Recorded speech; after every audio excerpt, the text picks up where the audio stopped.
Shalom Bapak Ibu Saudara terkasih di dalam Tuhan Yesus Kristus.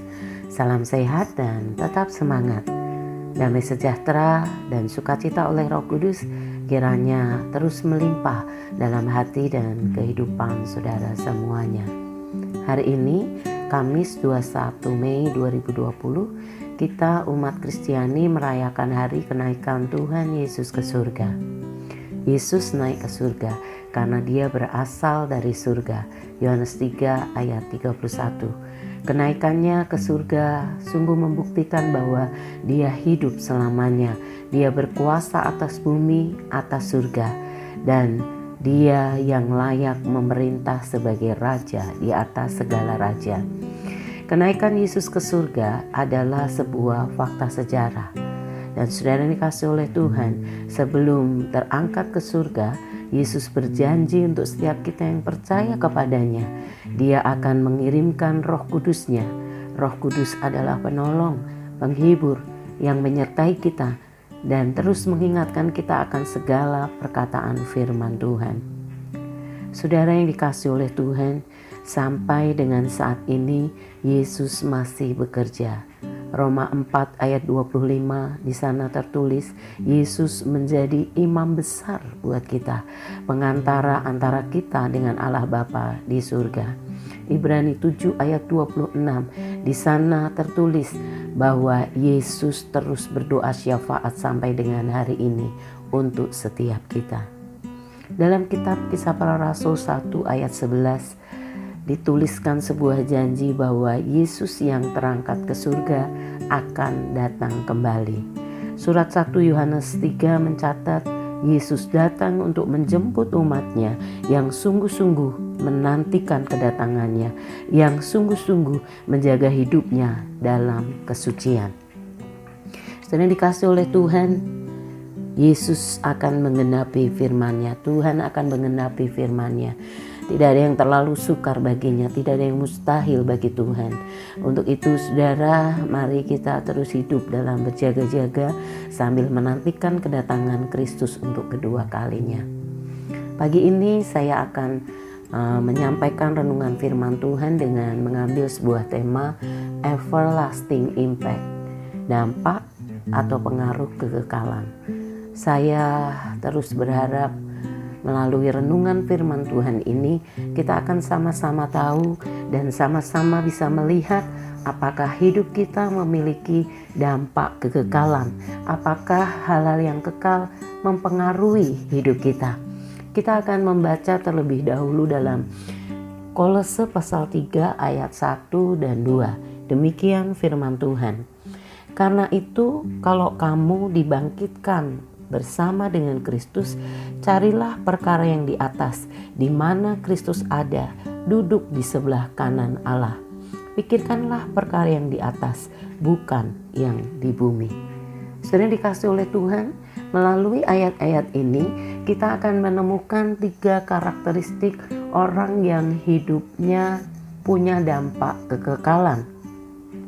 Kita akan melihat hal yang pertama.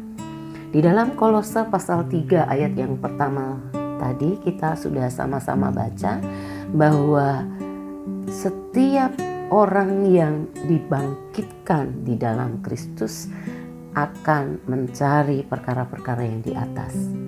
Jadi karakteristik orang yang punya dampak kekekalan dalam hidupnya yang pertama adalah dibangkitkan bersama Kristus. Saudara yang dikasih oleh Tuhan, bagaimana kita bisa hidup dalam kebangkitan Kristus, dalam kemenangan bersama Kristus.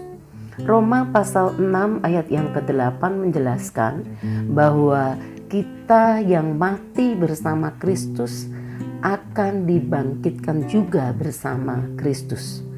Artinya saudara, kalau kita mau hidup dalam kuasa kebangkitan Kristus, kita harus terlebih dulu mati di dalam Kristus. Tidak ada kebangkitan tanpa kematian. Di dalam Kolose pasal 2 ayat yang ke-20 Di sana dijelaskan bahwa orang-orang yang mati di dalam Kristus adalah orang-orang yang telah bebas dari roh-roh dunia. Dunia berbicara tentang dosa, tentang tempat yang penuh dengan dosa. Jadi saudara, orang-orang yang mati bersama dengan Kristus, dia adalah orang-orang yang menyadari dosa dan mati terhadap dosa dan mati terhadap segala perbuatan-perbuatan daging yang merupakan perseteruan dengan Allah. Perbuatan daging dalam Galatia 5 ayat 19 adalah percabulan, kecemaran, hawa nafsu, penyembahan berhala, sihir, perseteruan, perselisihan, iri hati, amarah, kepentingan diri sendiri, percideraan, roh pemecah, kedengkian, kemabukan, pesta pora, dan sebagainya.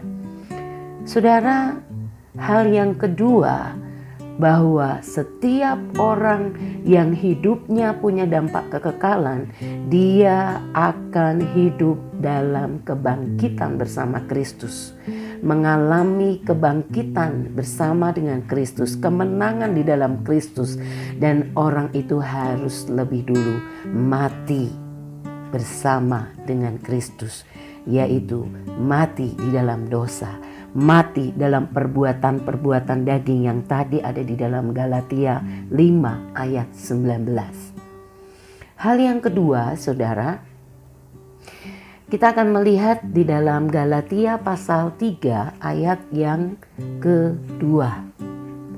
Kolose 3 ayat yang kedua, maksud saya. Pikirkanlah perkara yang di atas, bukan yang di bumi. Hal yang kedua, sebagai karakteristik orang yang hidupnya punya dampak kekekalan adalah orang tersebut punya fokus hanya kepada hal-hal yang di atas, bukan di bumi. Apa saja hal-hal yang di atas, saudara? Yang di atas itu adalah surga. Surga adalah tempat di mana Yesus berada. Artinya, ketika Tuhan menginginkan kita hidup berfokus kepada perkara-perkara yang di atas, maka kita adalah orang-orang yang hidup dengan terus memandang kepada Tuhan, dengan terus hidup mencari perkara-perkara surgawi, hal-hal kerajaan surgawi, karena semuanya itu adalah perkara-perkara yang di atas. Saudara yang dikasihi oleh Tuhan, perkara-perkara yang di atas adalah segala sesuatu yang Tuhan inginkan, yang Kristus mau untuk kita lakukan di dalam kehidupan kita. Lalu apa perkara-perkara yang di bumi? Di dalam Kolose pasal 2 ayat 20 sampai 23, nanti saudara akan baca. Di sana saudara akan dapatkan yang dimaksud perkara-perkara yang di bumi. Perkara-perkara yang di bumi adalah segala sesuatu yang sifatnya lahiriah. Dan kalau kita bicara tentang lahiriah, maka ini pasti berhubungan dengan sebuah penampilan.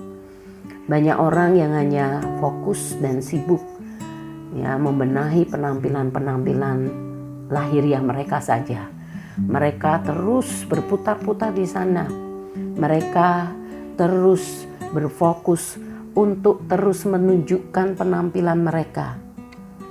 Dan hal yang di bumi yang dimaksud di dalam Kolose pasal 3 ayat yang kedua ini adalah hal-hal yang fana, hal-hal yang bisa hilang, hal-hal yang bisa diambil dari kita, hal-hal yang tidak kekal sifatnya, yaitu keluarga, kecantikan, kedudukan, sebuah popularitas, dan materi. Bukankah semuanya itu bisa diambil dari kita?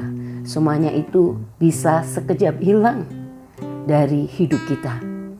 Untuk itulah Paulus mengingatkan untuk kita tidak hanya fokus kepada perkara-perkara yang di bumi, hal-hal yang fana, yang tidak kekal sifatnya. Dan saudara, hal yang terakhir yang mau saya sampaikan tentang perkara-perkara yang di bumi adalah sesuai yang tertulis di dalam Kolose pasal 2 ayat yang ke-23. Peraturan-peraturan ini walaupun nampaknya penuh hikmat, dengan ibadah buatan sendiri seperti merendahkan diri, menyiksa diri, tidak ada gunanya selain untuk memuaskan hidup duniawi.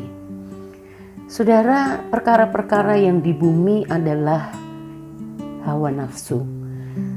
Sesuatu yang sering kita lakukan, kita perbuat, dan semuanya itu hanya untuk memuaskan diri kita sendiri. Kalau kita bicara tentang hawa nafsu, maka kita mulai berpikir bahwa sebuah hawa nafsu itu adalah kita mengingini apa yang orang lain miliki.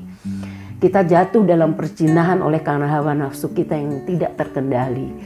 Kita foya-foya dalam hidup ini karena kita punya hawa nafsu yang tidak terkendali. Tetapi saudara yang dikasihi oleh Tuhan, Kolose pasal 2 ayat 23 ingin mengingatkan kita bahwa tidak setiap hawa nafsu itu tidak hanya setiap perbuatan yang kita anggap buruk, yang jahat. Karena dalam pasal 2 Kolose di ayat 23 yang saya sudah baca tadi, di sana dikatakan semuanya itu tidak ada gunanya karena untuk memuaskan hidup duniawi, yang artinya hanya memuaskan nafsu. Tetapi bukan sesuatu yang jahat, karena di situ dikatakan bahwa sekalipun nampaknya penuh dengan hikmat, itu kan sesuatu yang baik. Dan ada perendahan diri di sana, ada menyiksa diri di sana, ada korban yang diberikan di sana. Tetapi hati-hati saudara, bahwa banyak orang yang punya ambisi untuk sesuatu yang baik, termasuk pelayanan. Saudara, tetapi sesungguhnya semuanya itu dilakukan hanya untuk memuaskan diri sendiri. Hanya untuk sebuah pengakuan, hanya untuk sebuah aktualisasi diri, hanya untuk supaya dianggap penting. Jadi saudara dikasihi oleh Tuhan, ketika kita melakukan yang baik, ya, sekalipun itu pelayanan, tetapi kalau kita hanya ingin mendapat pengakuan untuk memuaskan diri kita sendiri, ya, untuk dianggap bahwa kita ini penting, maka firman Tuhan katakan itu tidak ada gunanya. Jadi saudara, hal yang kedua adalah bahwa orang-orang yang punya karakteristik yang hidupnya punya dampak kekekalan adalah orang yang punya fokus kepada perkara-perkara yang di atas, bukan perkara yang di bumi. Hal yang ketiga, saudara, kita akan melihat tetap di Kolose pasal 3 ayat 1 dan 2. Saudara, dikatakan di sana bahwa kita mesti mencari perkara-perkara di atas, memikirkan yang di atas, bukan yang di bumi. Kata mencari dan kata memikirkan ini dalam bahasa aslinya memiliki keterangan bahwa mencarinya itu terus-menerus, mencarinya itu, memikirkannya itu terus-menerus. Artinya saudara, hal yang ketiga yang harus dimiliki oleh orang-orang yang memiliki kehidupan yang dipengaruhi oleh kekekalan, mereka memiliki disiplin rohani. Mereka tidak mut-mutan dalam melakukan perkara-perkara rohani, memikirkan dan mencari perkara-perkara rohani, perkara-perkara yang di atas.